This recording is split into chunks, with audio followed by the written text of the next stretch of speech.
তোমাৰে নামৰ ৰাগিনী উঠৰে মানে আপুনি যেতিয়া গৈছিলে জুবিনদাৰ ষ্টুডিঅ'লৈ তেতিয়া আপুনি সিদ্ধাৰ্থক লগ পাইছিলে তেতিয়া তেখেতে আপোনাক কি পইচাৰ দাবী কৰিছিল মানে যে জুবিন দাক লগ কৰিব লগা হলে কিবা এটা মোক দিলে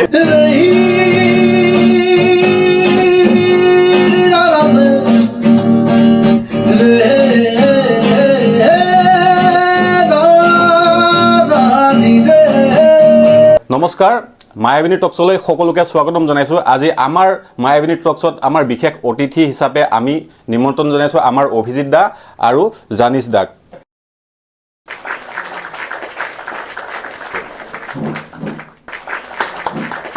সো এভৰিৱান এতিয়া আমাৰ জানিছ দাই মায়াবিনী গীতটিৰে আমাৰ মায়াবিনী টকছৰ অনুষ্ঠানটি আৰম্ভণি কৰিব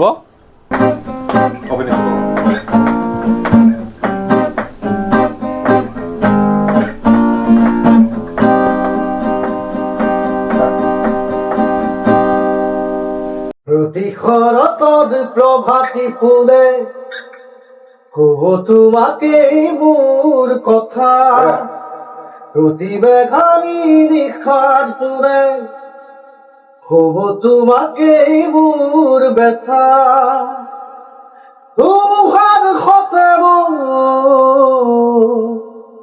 বহু যুগৰে নাচোন আন্ধাৰো সঁচাৰো বহুদিনৰে আপোন নিজৰ কামো এখন ভাবো তোমাৰ বুকু সবনো কেনেকুৱা লাগিছে অলপ কমেণ্টত জনাবা আমাৰ জানিছ দাই যিটো আমাৰ মায়াবিনী গান গালে আমাৰ প্ৰাণৰ শিল্পী জুবিন দাৰ সো অলপ জনাব তো মই জানিছ দা এতিয়া আপোনাক সুধিব বিচাৰিছোঁ যে আপুনি গান কিমান আগৰ পৰা গাই আছে গান মই বহুত সৰুৰ পৰা গাইছোঁ আৰু বহুত চেষ্টা কৰি আছোঁ বহুত সৰুৰ পৰাই চেষ্টা কৰি আছিলোঁ স্কুল যেতিয়াৰ পৰা বাদ দিছিলোঁ আৰু স্কুল মই কিবা অভাৱৰ কাৰণে মই বাদ দিছিলোঁ বাদ দি তাৰপিছত কামত ধৰিলোঁ কাম চাম কৰিছোঁ গাড়ীত লেবাৰ কৰিছোঁ এনেকুৱা কৰি কৰি মানে গীত শিকি গৈ আছিলোঁ মোবাইলতে গানবোৰ শিকোঁ জুবিনদাৰ গান এনেকুৱা শিকি শিকি গান গাইছোঁ এনেকুৱা গাই গাই মানে আগবাঢ়ি গৈছিলোঁ আমি যিখিনি জানো আপুনি জুবিন দাক লগো পাইছে আৰু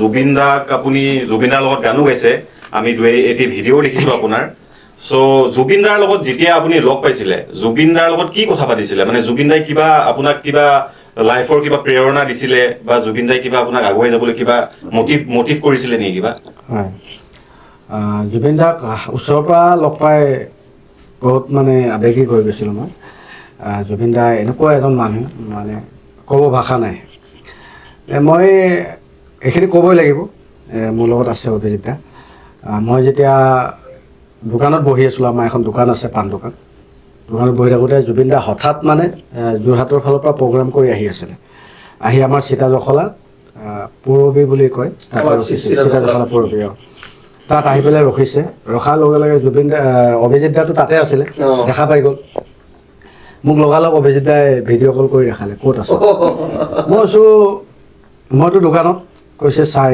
এইজন কোন দেখালে দেখোঁ জুবিন দা আছোঁ আৰু মইতো জুবিন দাৰ কাৰণে পাগল অভিজিত দাই অভিজিত দাই দেখাইছে মই তাক ফোন কৰিছোঁ জুবিন দাৰ কাৰণেতো মই পাগল মই ক'লোঁ দোকান চোকান বন্ধ কৰা নাই আৰু মোৰ লগৰকেইটাক ফোন কৰিলোঁ কেইটামানক যে বাইক চাইক আছে নেকি ওলা যাওঁ ব'ল নাই এটাও নাই তাৰপিছত এটা মোৰ দাদা আনোৱাৰ বুলি কয় তাক লৈ বাইকখন লৈ মানে পূৰা স্পীডত আহিলোঁ আহি জুবিন দাৰ মানে একদম এনেকুৱা বহি আছে যেনেকুৱা বহি আছে মানে ছেম মই এনেকুৱা পকাত বহি দিলোঁ আহি জুবিন দাৰ অভাৱ মানে কোন এইটো অভিজিতে ক'লে তেতিয়া যেনেকা তেনেকা আপোনাৰ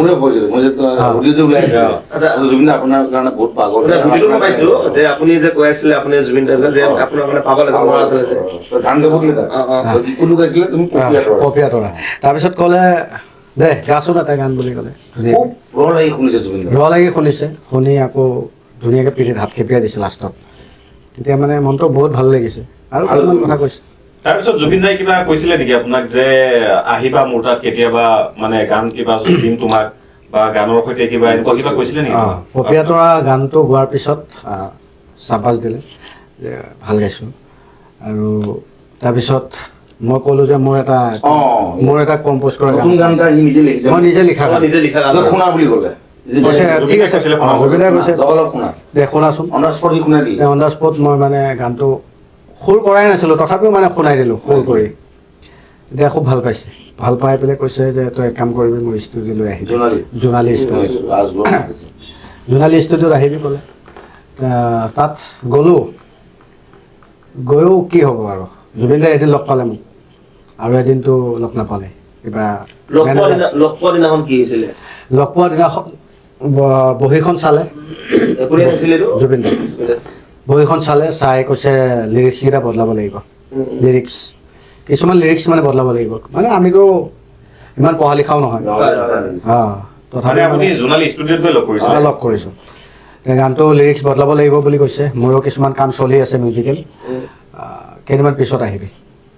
তাৰ কেইদিনমান পিছত গ'লোঁ, যাই ডাইৰেক্ট সিদ্ধাৰ্থ মেনেজাৰ শেখৰ, তাহাঁতক মানে কাক চাপিবই দিয়া নহ'ল, তাহাঁতে মোক কাক চাপিবই নিদিয়ে, নেক্সট টাইম কাক চাপিবই নিদিয়ে, কিবা ক'লে পইচা দাবী কৰে।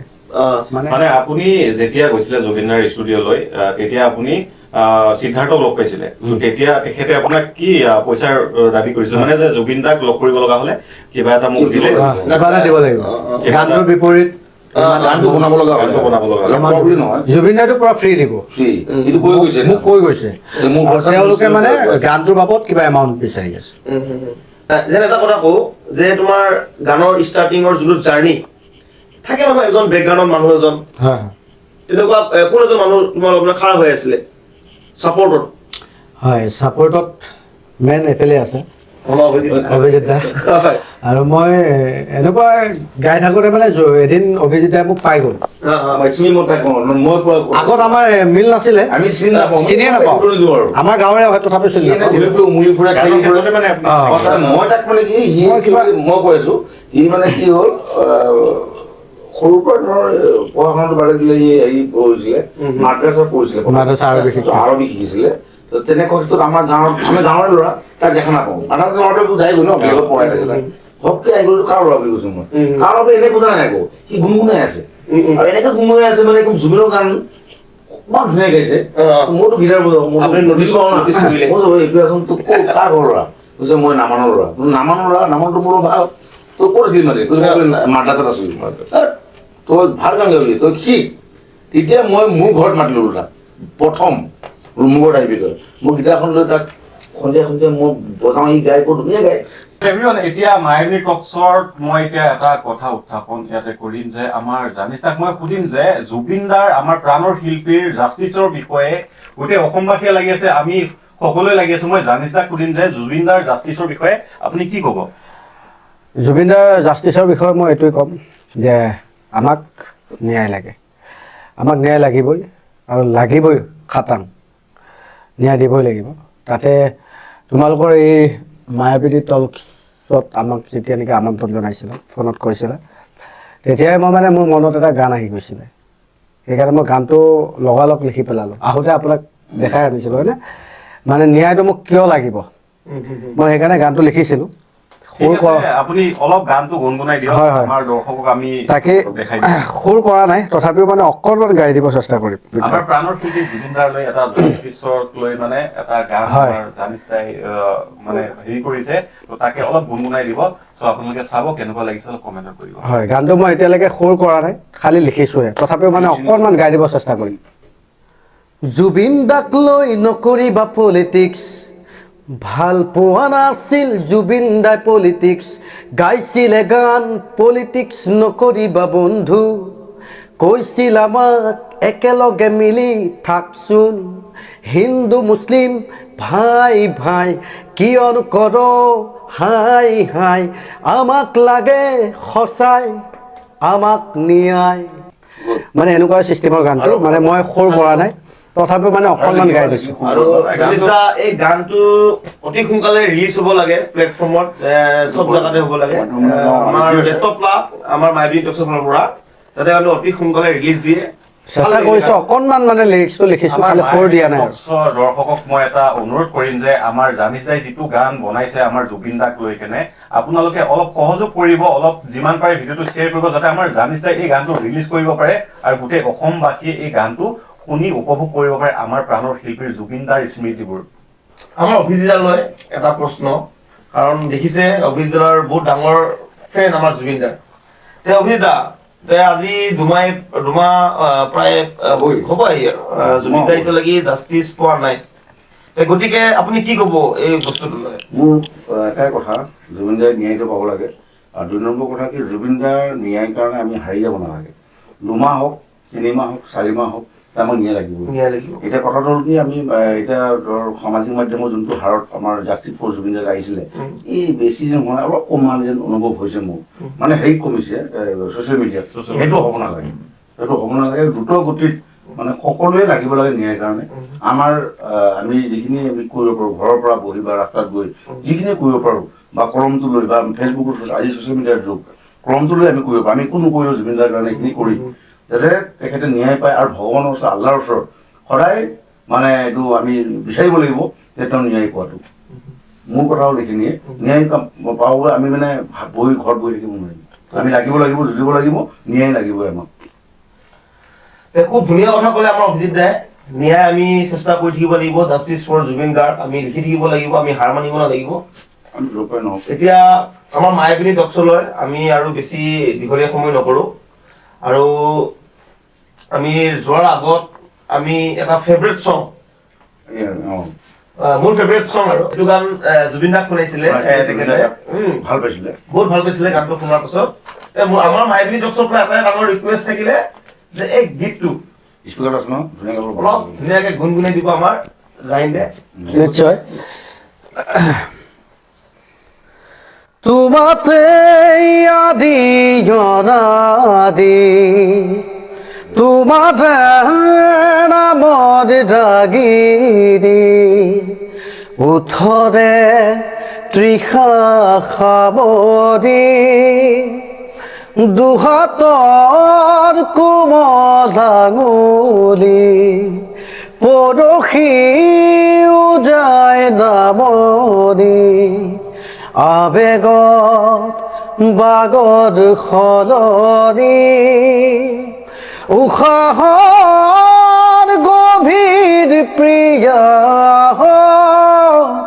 তোমাতে লিখা জীৱনী, তুমি যে পপীয়া তৰা, আকাশৰ বুৱতী দৈ, তুমি যে আৱদি ধৰা, ভিতৰে বাহিৰে বৈ।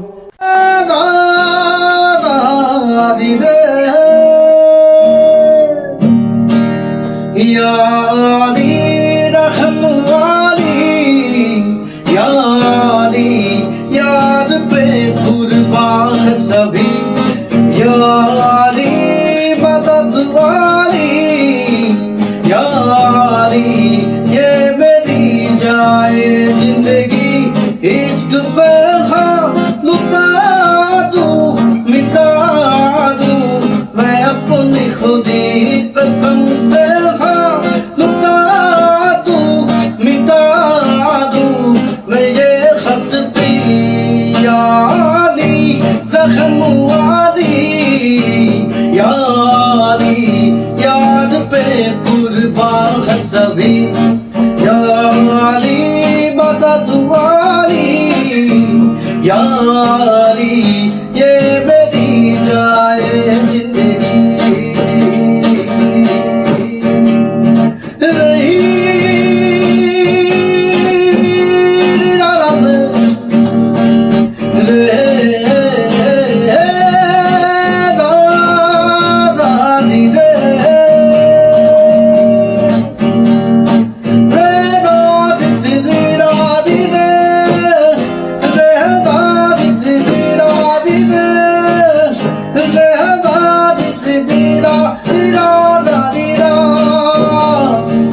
So everyone, আজি যোৱাৰ আগত এটা কথা ক'ব বিচাৰো আজি আমাৰ ষ্টুডিঅ'ত আমাৰ মায়াবী টক্সত আমাৰ অভিজিৎ দা আৰু জানিছ দাক মই অশেষ ধন্যবাদ জনাম আমাৰ এই সন্ধিয়াটি আজি অতি সুন্দৰ কৰি তোলাৰ কাৰণে যিটো আমাৰ শ্ব' আজি একচুৱেলি আছিলে মেইন হ'ল আমাৰ জুবিনদাৰ জাষ্টিছৰ কাৰণে সো আপোনালোকে কেনেকুৱা পালে চাই অলপ জনাব আৰু আমাৰ জানিছ দাই বহুত ভাল গান গায় তেখেতকো অলপ মানে আপোনালোকে শ্বেয়াৰ কৰাব যাতে পাছলৈ আমাৰ জুবিনদাৰ গান গাই যাতে আগুৱাই যাব পাৰে বা তেখেতে নিজৰ গানো বহুত কম্প'জ কৰিছে আপোনালোকে হয়তো শুনিছে চাগে অলপ আগত আমি আপোনালোকক দেখুৱাইছিলো সো লাইক কৰিব কমেন্ট কৰিব শ্বেয়াৰ কৰিব লগতে আপোনালোকে জাষ্টিছ ফৰ জুবিন গাৰ্গ ক'বলৈ নাপাহৰে আমাৰ চাইড মেম্বাৰো আছে আমাৰ সদস্য হয় মায়াবী টক্সৰ আমি সকলোৱে জাষ্টিছ ফৰ জুবিন গাৰ্গ ক'বলৈ নাপাহৰিব জাষ্টিছ ফৰ জুবিন গাৰ্গ ন্যায় পাব লাগে বাই বাই